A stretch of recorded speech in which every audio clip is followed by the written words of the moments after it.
Hi hello ನಮಸ್ಕಾರ ಎಲ್ಲರಿಗೂ. ವೇಡ್ಸ್ ಕುಕ್ಕಿಂಗ್ಗೆ ನಿಮಗೆಲ್ಲ ಸ್ವಾಗತ. ನನ್ನ ಇವತ್ತಿನ ರೆಸಿಪಿ ಒಂದು ಸ್ವೀಟ್ ರೆಸಿಪಿ. ತುಂಬ ಕಡಿಮೆ ಖರ್ಚಲ್ಲಿ ಹಾಗೆಯೇ ಬಾಯಲ್ಲಿಟ್ಟರೆ ಕರಗುವಂತಹ ಒಂದು ಸ್ವೀಟ್ ರೆಸಿಪಿ. ತುಂಬ ಟೇಸ್ಟಿಯಾಗಿರ್ತದೆ, ಹಾಗೆಯೇ ಬೇಗ ಕೂಡ ಆಗ್ತದೆ. ತುಂಬ ಈಸಿ ಉಂಟು ಮಾಡಲಿಕ್ಕೆ. ಬನ್ನಿ ನೋಡೋಣ ಹೇಗೆ ಮಾಡೋದಂತ. ಇದಕ್ಕೆ ಮೊದಲಿಗೆ ಸ್ವಲ್ಪ ಡ್ರೈ ಫ್ರೂಟ್ಸ್ನ ರೋಸ್ಟ್ ಮಾಡಿ ಇಟ್ಕೊಳ್ಳುವ. ಕಟ್ ಮಾಡಿದ ಬಾದಾಮ್, ಗೇರು ಬೀಜ, ಹಾಗೆಯೇ ದ್ರಾಕ್ಷಿ. ಇದಕ್ಕೆ ಸ್ವಲ್ಪ ತುಪ್ಪ ಹಾಕಿ ಇದನ್ನು ಸ್ವಲ್ಪ ರೋಸ್ಟ್ ಮಾಡುವ. ಇದರಲ್ಲಿ ಸ್ವಲ್ಪ ಕಲರ್ ಚೇಂಜ್ ಆಗಬೇಕು ನೋಡಿ. ಈಗ ಇದರಲ್ಲಿ ಕಲರ್ ಚೇಂಜ್ ಆಯಿತು, ಸಾಕು. ಇದನ್ನು ಸೈಡ್ಗೆ ಇಡುವ. ಈಗ ಒಂದು ಬಾಣಲಿಗೆ ನಾನಿಲ್ಲಿ 3/4 ಕಪ್ನಷ್ಟು ತುಪ್ಪನ ಹಾಕ್ತಾ ಇದ್ದೇನೆ. ತುಪ್ಪ ಬಿಸಿಯಾದ ನಂತರ ನಾನಿಲ್ಲಿ 3 ಕಪ್ ಗೋಧಿ ಹಿಟ್ಟನ್ನು ಹಾಕ್ತಾ ಇದ್ದೇನೆ ನೋಡಿ. ಈ ಕಪ್ಪಲ್ಲಿ 2, ಇದು 3ನೇ ಕಪ್. ಇದನ್ನು ಚೆನ್ನಾಗಿ ರೋಸ್ಟ್ ಮಾಡಬೇಕು ನೋಡಿ. ಈಗ ಇದನ್ನು ಚೆನ್ನಾಗಿ ಮಿಕ್ಸ್ ಮಾಡುವ ನೋಡಿ. ಈಗ ಇದರಲ್ಲಿ ತುಪ್ಪದಿಂದ ಸ್ವಲ್ಪ ಇದರಲ್ಲಿ ಲಮ್ಸ್ ಬರ್ತದೆ. ಈಗ ನಾನಿಲ್ಲಿ ಒಂದು ವಾಟಿ ತಗೊಂಡು ಇದನ್ನು ಹೀಗೆ ಪ್ರೆಸ್ ಮಾಡಿ ಎಲ್ಲ ಇದನ್ನು ಪುಡಿ ಪುಡಿ ಮಾಡಬೇಕು ನೋಡಿ. ಹೀಗೆ ಮಾಡಿದರೆ ಇದು ಪುಡಿ ಆಗ್ತದೆ. ಈಗ ನೋಡಿ ಸಾಕು, ಇದು ಪುಡಿ ಆಯಿತು. ಇದನ್ನು ಪುನಃ ಮಿಕ್ಸ್ ಮಾಡುವ. ಇದನ್ನು ಚೆನ್ನಾಗಿ ರೋಸ್ಟ್ ಮಾಡಬೇಕು.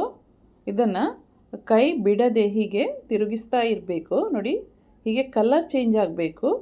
ಇದರಲ್ಲಿ ಪರಿಮಳ ಬರಲಿಕ್ಕೆ ಸ್ಟಾರ್ಟ್ ಆದರೆ ಗೊತ್ತಾಗ್ತದೆ ಇದು ಆಯಿತು ಅಂತ. ಇದನ್ನು ನಾನು ಕಡಿಮೆ ಅಂದರೆ 20-25 ನಿಮಿಷ ಇದನ್ನು ರೋಸ್ಟ್ ಮಾಡಿದೆ ನೋಡಿ. ಗ್ಯಾಸ್ ಫ್ಲೇಮ್ ಸಿಮ್ಮಲ್ಲೇ ಇಟ್ಟು ಇದನ್ನು ರೋಸ್ಟ್ ಮಾಡಬೇಕು ನೋಡಿ. ಈಗ ಇದು ಸಾಕು, ಆಯಿತು ನೋಡಿ. ಹೀಗೆ ಆದರೆ ಸಾಕು ಇದು. ಈಗ ಗ್ಯಾಸ್ ಆಫ್ ಮಾಡುವ. ಹಾಗೆಯೇ ನಾನು ಬಾಣಲೆನ ಕೆಳಗೆ ಇಡ್ತಾ ಇದ್ದೇನೆ. ಇದು ಸ್ವಲ್ಪ ತಣ್ಣಗಾಗಬೇಕು ನೋಡಿ. ಇದನ್ನೊಮ್ಮೆ ಮಿಕ್ಸ್ ಮಾಡುವ. ಹೀಗೆ ಸ್ವಲ್ಪ ತಣ್ಣಗಾದ ನಂತರ ಇದಕ್ಕೆ ನಾನಿಲ್ಲಿ 1 ಟೀ ಸ್ಪೂನಷ್ಟು ಏಲಕ್ಕಿ ಪುಡಿನ ಹಾಕಿದೆ. ಇದಕ್ಕೆ 1.5 ಕಪ್ನಷ್ಟು ನಾನು ಸಕ್ಕರೆ ಪುಡಿನ ಹಾಕ್ತಾ ಇದ್ದೇನೆ. ಇದನ್ನು ಮಿಕ್ಸ್ ಮಾಡುವ. ಇದು ಸಕ್ಕರೆ ಹಾಕುವಾಗ ಜಾಸ್ತಿ ಬಿಸಿ ಇರಬಾರ್ದು, ತಣ್ಣಗಾಗಿರಬೇಕು. ಸ್ವಲ್ಪ ಬಿಸಿ ಇದ್ದರೆ ಸಾಕು ನೋಡಿ. ಇದನ್ನು ಚೆನ್ನಾಗಿ ಮಿಕ್ಸ್ ಮಾಡುವ ನೋಡಿ. ಈಗ ಇದು ಪುಡಿ ಪುಡಿ ಆಯಿತು. ಇದನ್ನು ಕೈಯಿಂದ ಕೂಡ ನಾನು ಇಲ್ಲಿ ಮಿಕ್ಸ್ ಮಾಡ್ತಾ ಇದ್ದೇನೆ. ಈಗ ಇದಕ್ಕೆ ರೋಸ್ಟ್ ಮಾಡಿಟ್ಟಂತಹ ಡ್ರೈ ಫ್ರೂಟ್ಸ್ನ ಹಾಕ್ತಾ ಇದ್ದೇನೆ. ಇದನ್ನು ಒಮ್ಮೆ ಮಿಕ್ಸ್ ಮಾಡುವ ನೋಡಿ. ಇದು ಪುಡಿ ಪುಡಿ ಇರುವುದರಿಂದ ಸ್ವಲ್ಪ ಕಟ್ಟಲಿಕ್ಕೆ ಕಷ್ಟ ಆಗ್ತದೆ. ಅದಕ್ಕೆ ನಾನಿಲ್ಲಿ 2 ದೊಡ್ಡ ಚಮಚದಲ್ಲಿ ಪುನಃ ತುಪ್ಪನ ಸೇರಿಸ್ತಾ ಇದ್ದೇನೆ. ಇದು ಸ್ವಲ್ಪ ಅಂಟಿದ್ರೆ ತುಪ್ಪ ಸೇರಿಸುವ ಅವಶ್ಯಕತೆ ಇಲ್ಲ. ಇದು ಪುಡಿ ಉಂಟು ಅಂತ ನಾನಿಲ್ಲಿ ಸ್ವಲ್ಪ ತುಪ್ಪನ ಸೇರಿಸ್ತಾ ಇದ್ದೇನೆ. ಇದನ್ನು ಚೆನ್ನಾಗಿ ಮಿಕ್ಸ್ ಮಾಡುವ.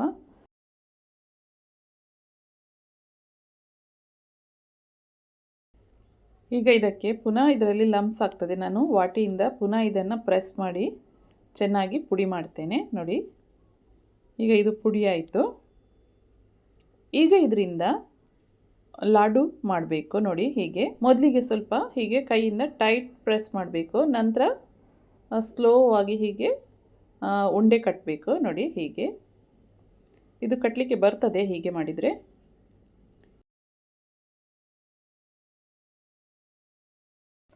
ಎರಡೂ ಕೈ ಉಪಯೋಗಿಸಿ ಕೂಡ ಇದರಿಂದ ಹೀಗೆ ಲಾಡು ಮಾಡಬಹುದು ನೋಡಿ. ಹೀಗೆ ಚೆನ್ನಾಗಿ ಪ್ರೆಸ್ ಮಾಡಿ ನಂತರ ಹೀಗೆ ರೌಂಡ್ ತಿರುಗಿಸಬೇಕು ನೋಡಿ. ಚೆನ್ನಾಗಿ ಉಂಡೆ ಕಟ್ಟಲಿಕ್ಕೆ ಬರ್ತದೆ ಇದು ನೋಡಿ. ಈಸಿಯಾಗಿ ಆಯಿತು. ಎಲ್ಲ ಉಂಡೆನ ಹಾಗೆಯೇ ರೆಡಿ ಮಾಡುವ.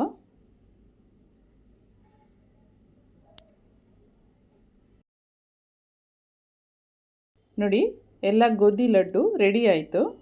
ಇಲ್ಲಿ ನನಗೆ 3 ಕಪ್ ಗೋಧಿ ಹಿಟ್ಟಲ್ಲಿ ಒಂದು 16-17 ಲಡ್ಡು ರೆಡಿ ಆಯಿತು ನೋಡಿ. ಇದು ತುಂಬ ಟೇಸ್ಟಿಯಾಗಿರ್ತದೆ. ಹಾಗೆಯೇ ಈ ಮಾಡಲಿಕ್ಕೆ ಕೂಡ ತುಂಬ ಈಸಿ ಉಂಟು. ಕಡಿಮೆ ಇಂಗ್ರೀಡಿಯೆಂಟ್ಸಲ್ಲಿ ಮಾಡುವಂತಹ ಒಂದು ಸ್ವೀಟ್ ರೆಸಿಪಿ. ಮನೆಯಲ್ಲೇ ಇರುವಂಥ ಇಂಗ್ರೀಡಿಯೆಂಟ್ಸ್ ಯೂಸ್ ಮಾಡಿ ಮಾಡಬಹುದಾದಂಥ ಒಂದು ಸ್ವೀಟ್ ರೆಸಿಪಿ. ಒಮ್ಮೆ ನೀವು ಟ್ರೈ ಮಾಡಿ. ಹಾಗೆ ಇಷ್ಟ ಆದರೆ ನನ್ನ ಚಾನಲ್ನ ಲೈಕ್, ಶೇರ್ ಹಾಗೂ ಸಬ್ಸ್ಕ್ರೈಬ್ ಮಾಡಿ.